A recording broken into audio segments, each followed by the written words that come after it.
ನಮಸ್ಕಾರ ಸ್ನೇಹಿತರೆ, Padmashri life style YouTube ಚಾನಲ್ಗೆ ಸ್ವಾಗತ. ಸ್ನೇಹಿತರೆ, ಇವತ್ತಿನ ವಿಡಿಯೋದಲ್ಲಿ ಅಲಸಂದೆ ಕಾಳಿನ ವಡೆಯನ್ನು ಯಾವ ರೀತಿಯಾಗಿ ಮಾಡಬೇಕು ಅಂತ ಹೇಳ್ಕೊಡ್ತಾ ಇದ್ದೀನಿ. ವಿಡಿಯೋನ ಶುರು ಮಾಡೋಕ್ಕೂ ಮುನ್ನ ಇನ್ನೂ ಯಾರು ನಮ್ಮ ಚಾನಲ್ಗೆ ಸಬ್ಸ್ಕ್ರೈಬ್ ಆಗಿಲ್ವೋ ದಯವಿಟ್ಟು ಸಬ್ಸ್ಕ್ರೈಬ್ ಮಾಡಿಕೊಂಡು ವಿಡಿಯೋನ ಸ್ಕಿಪ್ ಮಾಡಿದೆ ನೋಡಿ. ಇಲ್ಲಿ 150 ಗ್ರಾಮ್ ಅಷ್ಟು ಅಲಸಂದೆ ಕಾಳನ್ನು ಒಂದು ರಾತ್ರಿ ಇಡೀ ನೆನೆಸಿ ಇಟ್ಕೊಂಡಿದ್ದೀನಿ. ಚೆನ್ನಾಗಿ ನೆನಿಬೇಕಿದು. ಆಮೇಲೆ 1 ಕಪ್ ಅಷ್ಟು ಕಡಲೆ ಹಿಟ್ಟನ್ನು ತೆಗೆದುಕೊಳ್ಬೇಕು. ಆಮೇಲೆ 2 ರಿಂದ 3 ಈರುಳ್ಳಿಯನ್ನು ಎಷ್ಟು ಸಾಧ್ಯ ಆಗುತ್ತೋ ಅಷ್ಟು ಚಿಕ್ಕದಾಗಿ ಕಟ್ ಮಾಡಿ ಇಟ್ಕೊಳ್ಬೇಕು. ಒಂದು 4 ಹಸಿಮೆಣಸಿಕಾಯನ್ನು ತಗೊಂಡಿದ್ದೀನಿ. ಕ್ವಾಂಟಿಟಿ ಜಾಸ್ತಿ ಇದ್ದರೆ ಜಾಸ್ತಿ ತಗೊಳ್ಳಿ. ಒಂದು ಬೆಳ್ಳುಳ್ಳಿ, ಸ್ವಲ್ಪ ಜೀರಿಗೆ, ಕರಿಬೇವು ಮತ್ತು ಹಸಿ ಶುಂಠಿ. ಕರಿಬೇವನ್ನು ಈ ಥರ ಕಟ್ ಮಾಡಿ ಇಟ್ಕೊಂಡಿದ್ದೀನಿ. ಹಸಿ ಶುಂಠಿಯನ್ನು ಸಹ ಕಟ್ ಮಾಡಿ ಇಟ್ಕೊಂಡಿದ್ದೀವಿ.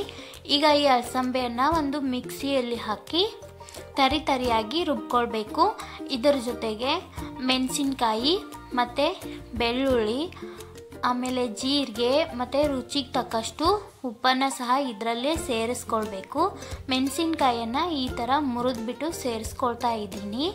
ಆಮೇಲೆ ಉಪ್ಪು ಎಲ್ಲ ಇದರಲ್ಲಿ ಹಿಡಿಬೇಕು ಅಂತ ಈ ಮಿಕ್ಸಿ ಜಾರ್ಗೆ ಎಲ್ಲನೂ ಹಾಕೋತಾ ಇದ್ದೀನಿ. ಮತ್ತು ಮಿಕ್ಸಿ ಜಾರು ಬೇಡ ಅಂದರೆ ನೀವು ಒಂದು ಕಲ್ಲಿರುತ್ತಲ್ಲ ಕುಟ್ಟೋದು, ಅದರಲ್ಲೂ ಸಹ ಇದನ್ನು ತರಿಯಾಗಿ ಕುಟ್ಟಿ ಇಟ್ಕೊಳ್ಬಹುದು. ನೋಡಿ, ರುಚಿಗೆ ತಕ್ಕಷ್ಟು ಉಪ್ಪನ್ನು ಹಾಕಿ ಮಿಕ್ಸಿ ಜಾರಲ್ಲಿ 1 ರೌಂಡು ತರಿಯಾಗಿ ರುಬ್ಕೊಂಡು ಬರ್ತಾ ಇದ್ದೀನಿ. ನೋಡಿ, ಈ ಥರ ತರಿಯಾಗಿ ಇದು ಆಗಿದೆ.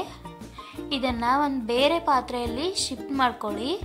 ಶಿಫ್ಟ್ ಮಾಡಿಕೊಂಡು ಅದಕ್ಕೆ ಕಡಲೆ ಹಿಟ್ಟನ್ನು ಸೇರಿಸಬೇಕು ಮತ್ತು ಕಟ್ ಮಾಡಿ ಇಟ್ಕೊಂಡಿರುವಂಥ ಈರುಳ್ಳಿಯನ್ನು ಸಹ ಸೇರಿಸಬೇಕು. ನೋಡಿ, ಈರುಳ್ಳಿಯನ್ನು ಎಷ್ಟು ಸಾಧ್ಯ ಆಗುತ್ತೋ ಅಷ್ಟು ಚಿಕ್ಕದಾಗಿ ಕಟ್ ಮಾಡಿಕೊಂಡು ಸೇರಿಸಿ. ತುಂಬ ದಪ್ಪ ಆದರೆ ಚೆನ್ನಾಗಿರಲ್ಲ.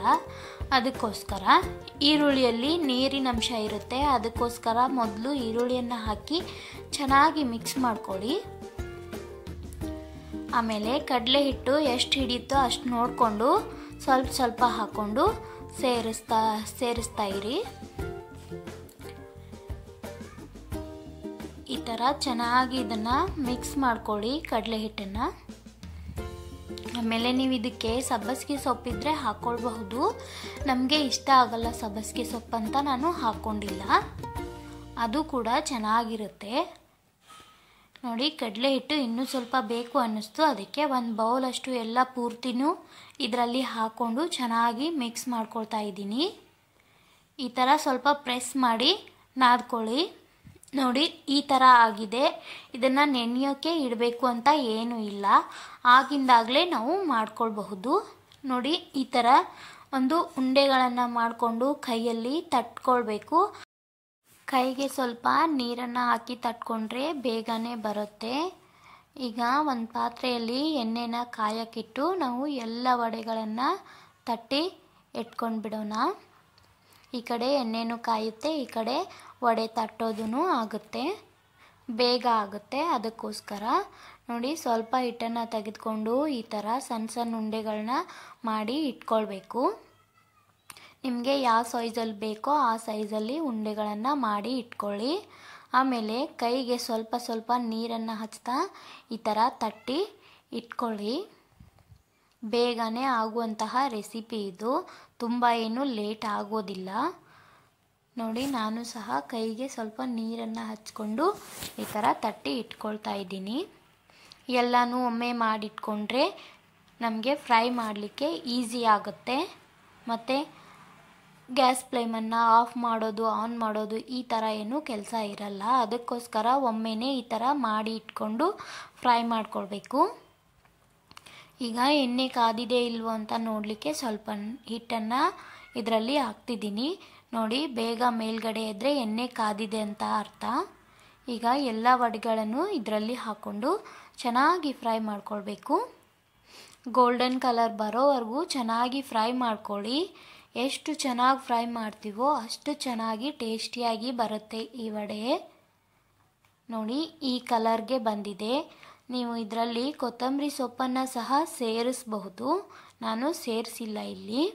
ಮತ್ತು ಸೋಂಪು ಕಾಳು ಇದ್ದರೆ ಅದನ್ನು ಸಹ ಸೇರಿಸಬಹುದು. ಅದು ಕೂಡ ಟೇಸ್ಟು ತುಂಬಾ ಚೆನ್ನಾಗಿ ಬರುತ್ತೆ. ಇದನ್ನು ಒಂದು ಜರಡಿಲಿ ಈ ಥರ ತಗೊಂಡು ಸ್ವಲ್ಪ ಈ ಥರ ಅಲುಗಾಡಿಸಿದ್ರೆ ಇದರಲ್ಲಿರೋ ಎಣ್ಣೆ ಎಲ್ಲ ಕೆಳಗಡೆ ಬೀಳುತ್ತೆ. ಆದರೆ ಈ ವಡೆ ಜಾಸ್ತಿ ಎಣ್ಣೆನ ಹಿಡಿಯೋದಿಲ್ಲ, ಆದರೂ ಸ್ವಲ್ಪ ಮೇಲ್ಗಡೆ ಅಂಟ್ಕೊಂಡಿರುತ್ತಲ್ವ ಅದಕ್ಕೋಸ್ಕರ. ಆಮೇಲೆ ಬೇರೆ ಪಾತ್ರೆಗೆ ಶಿಫ್ಟ್ ಮಾಡಿಕೊಂಡು ಉಳಿದಿರೋ ಎಲ್ಲ ವಡೆಗಳನ್ನು ಇದರಲ್ಲಿ ಹಾಕಿ ಫ್ರೈ ಮಾಡ್ಕೊಳ್ತಾ ಇದ್ದೀನಿ. ನೀವು ದೊಡ್ಡ ಪಾತ್ರೆ ಇಟ್ಕೊಂಡಿದ್ರೆ ಎಲ್ಲನೂ ಒಮ್ಮೆ ಫ್ರೈ ಮಾಡಬಹುದು. ನಾನು ಇಲ್ಲಿ ಚಿಕ್ಕ ಪಾತ್ರೆಯನ್ನು ಇಟ್ಕೊಂಡಿದ್ದೀನಿ. ಸ್ವಲ್ಪ ಸ್ವಲ್ಪನೇ ಹಾಕಿ ಫ್ರೈ ಮಾಡ್ಕೊಳ್ತಾ ಇದ್ದೀನಿ. ನೋಡಿ, ಇದು ಕೂಡ ಗೋಲ್ಡನ್ ಕಲರ್ ಬಂದಿದೆ. ಈ ಥರ ಚೆನ್ನಾಗಿ ಫ್ರೈ ಮಾಡಿಟ್ಕೊಂಡು ಬೇರೆ ಪಾತ್ರೆಗೆ ತೆಗೆದುಕೊಳ್ಳಿ. ನೋಡಿ, ಈಗ ಎಲ್ಲ ವಡೆಗಳನ್ನು ಚೆನ್ನಾಗಿ ಫ್ರೈ ಮಾಡಿಕೊಂಡು ಬೇರೆ ಪಾತ್ರೆಗೆ ತೆಗೆದಿಟ್ಕೊಳ್ತಾ ಇದ್ದೀನಿ. ನೀವು ಒಂದು ಪೇಪರ್ ಇದ್ದರೆ ಅದಕ್ಕೂ ಸಹ ಹಾಕ್ಕೊಳ್ಬಹುದು. ನೋಡಿ, ಮೇಲೆ ಕ್ರಿಸ್ಪಿಯಾಗಿ ಒಳಗಡೆ ಮೃದುವಾಗಿ ಎಷ್ಟು ಚೆನ್ನಾಗಿ ಆಗಿದೆ. ಸ್ನೇಹಿತರೆ, ಈ ಒಂದು ವಿಡಿಯೋ ಇಷ್ಟ ಆಗಿದ್ರೆ ಲೈಕ್ ಮಾಡೋದನ್ನು ಮರೆಯಬೇಡಿ.